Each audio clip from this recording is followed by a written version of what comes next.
was cleaning in my room and I found my UVic acceptance letter and my SFU acceptance letter. I didn't actually find my UBC acceptance letter, which is kind of weird considering it's a school that I actually ended up going to, but it reminded me that a few people actually asked me for this video. So here I am making it. It's basically just going to be tips on how to apply to university, and a lot of them will be UBC specific, but I feel like a lot of them will also just be kind of generic. I'm also going to be talking about this from like a Canadian perspective, but I think it also applies to a lot of like international students, so I hope that it helps you out, and let's just go ahead and get into the video. Alright, so I have my laptop here with me, and I have a whole bunch of the tips written down, but I also have my UBC application on here because I wrote it on Word before submitting it online. So I still have it, and I'm going to be showing you part of it, so stay around for that so you have like some kind of idea for it. The first tip is don't just apply to one university, apply to a couple of them, and definitely apply to a safety school because you can always transfer from your safety school to whatever school you wanted initially. For example, here in British Columbia, I know that a lot of people that get into Cap University and didn't get into UBC actually end up transferring from Cap University to UBC. So apply for it, even if it's not the school that you really wanted to. In case something goes wrong with your other applications, you have something to fall back on. Tip number 2, before you apply, make sure that you meet all of the requirements, especially for the program that you're applying to. I know that a lot of science programs at UBC require that you have things like chemistry or physics or whatever class that you took in high school. Make sure that you meet the requirement before applying for the program, because otherwise it's just absolutely redundant to apply, or apply to a different program and then you can always transfer into science or whatever works. Just make sure that you meet the requirements. Tip number 3 is that your grades matter. They really matter if you want to get into a top university. I can't stress this enough. If you're watching this when you're in grade 11 or grade 12 or wherever you may be in life, your grades are so important. When I applied to UBC, I had a 92 or 93% average, and all of my scores on my provincial scores were high 80s, or I think I had like 190. But I think that they got rid of provincial exams in BC. They only have the English provincial left. So when you take your English provincial, just put all the effort that you can into it because it really does matter. Your provincial grades were kind of something that they really used to judge you on, but I guess I don't really know how it works anymore since they got rid of provincials, but just make sure that your grades are pretty high up there. I know for the program that I applied to, I had to have mid to high 80s, and I had like I said, I had 92 to 93, so it's kind of nice to just have that relief of knowing that your grades were good enough to get you in the school. Try and just do as well as possible in school so that you can get into it. Tip number 4 kind of relates a little bit to tip number 3, and it is that your grades are not everything. Most university applications will have like an essay section or like a written response section, and for UBC that is their UBC Personal Profile, and it is so important. The way that it works is basically you have your like school grades, your averages, your percentages, whatever, and then you have your personal profile, which they give you a score on, and then they basically mash the two, and that is your application score. So somebody with lower grades than you, but a way better personal profile than you, might have a better chance of getting in than you would have. So your personal profile is really important is what I'm trying to say, so don't just be like, oh whatever, I have good grades, I can just get by based on my good grades. No, you gotta do well on this. And this is basically the chunk of the video. This is gonna take the biggest chunk of the video, I mean. So yeah, let's get through it because I actually have the questions that were asked of me when I was applying to UBC, and I'm gonna tell you what I wrote about and why I think that those were good responses. So the first question that I had was, tell us about an experience in school or out that caused you to rethink or change your perspective. What impact has this had on you? I really thought about writing about my immigration story, but I kind of thought that might have been a little bit cliche considering a lot of people have an immigration story, but of course, if that's what you want to write about, by all means do it. So what I wrote about was performing musically in front of a crowd for the first time, and I said that it opened the door to a world full of risks, and that I kind of stepped out of my comfort zone and learned that things that make you uncomfortable are not necessarily bad. Yeah, this whole response was just about me being able to step out of my comfort zone and being able to be a risk taker and things like that, which they do tend to like for you to get out of that comfort zone that you have. Question number 2 was, explain how you responded to a significant challenge that you have encountered and what you learned in the process.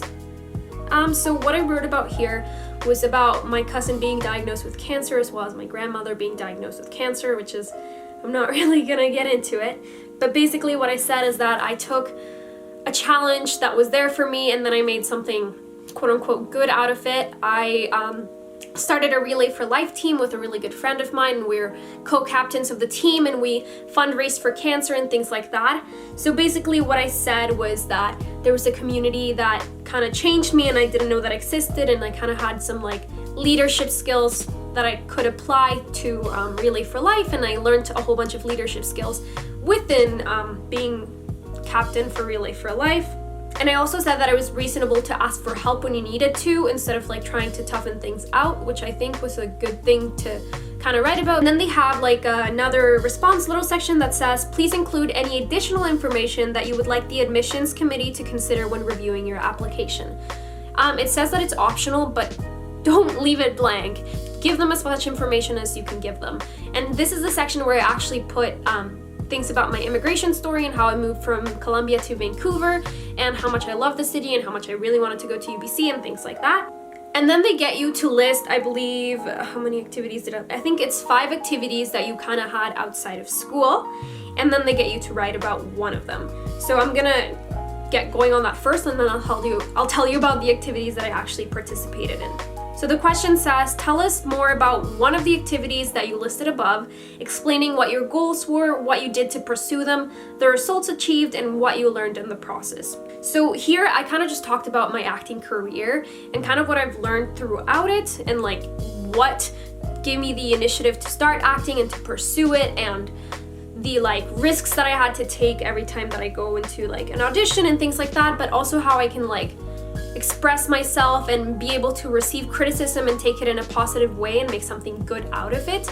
Basically, all these applications all these questions just want you to tell them what skills you have, what things you learned from the experience that you're going to be writing about. Now I'm going to be talking about the 5 activities that I did. So you can choose a couple different like categories. So they have a category for sports, they have a category for leadership, one for creative/performing arts, and one for work employment, and then the other one's just like other, something like that. I can't remember the exact categories, but I'm gonna just kind of be putting the things that I wrote about and like my response on like the screen here, because I'm not gonna be just reading it out loud to you. But basically what each single one of these things has is that I told them what I learned from it.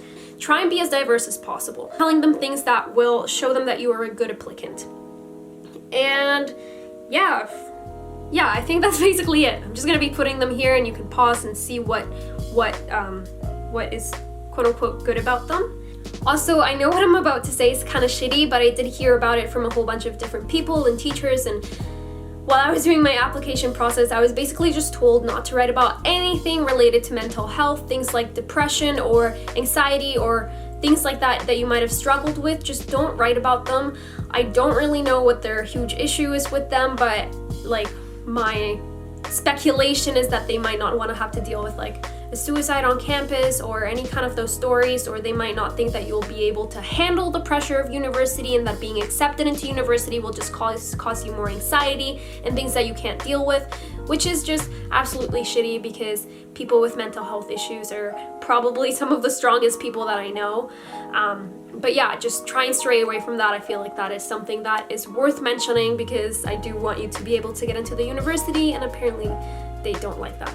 So just try and step away from that. And then the next tip is proofread, freaking proofread the heck out of these little essays. Each one of them is 200 words, which is really not a lot, but it almost makes it harder because you have to make everything so concise and precise, and just make sure that every single sentence matters. There's no filler thing. So you think that 200 words is easier, but I actually found it harder than if they'd given you more space to write. Send it to your friends, your family, whoever, like a trusted teacher that will help you proofread and make correct mistakes that you didn't know were there. All right, tip number 6 is make sure that you choose your references wisely. So if you're applying for the January 15 deadline, you need 2 references. But if you're applying for the December 1st deadline, which is what I did, that was the one for the major entrance scholarship, you will be needing 2 reference letters from 2 people, so just make sure that you choose whoever those people are very wisely. I chose my vice principal at my school, and I believe one of my favorite teachers at my school as well, and they were both people that knew me fairly well. So their letters didn't end up being like generic. It definitely showed that they knew me as a person. So definitely make sure that your references are good. And that is basically all you really need. You just gotta submit your grades, your essays, / personal profile, your 2 references, and then you just pay money to the university to apply. If I do think of any other tips, I'll be sure to leave them in the description down below so you can check those out. I will also have a whole bunch of links there. If you have any other questions, you can definitely ask me in the comments down below and I'll try my best to answer them, but I'm not an admissions person, so if there's something that I can't answer for you, I'll try and direct you to like a link or something that will help you out a little bit better. And if you are for some reason a UBC student that is just watching this now and you have any tips that I might have missed or things like that, leave them in the comments below as well, because somebody might benefit from it. And that is all. Make sure to give this video a thumbs up and hit that subscribe button, and hopefully I will catch you in my next video, or who knows, maybe I'll see you around UBC next year.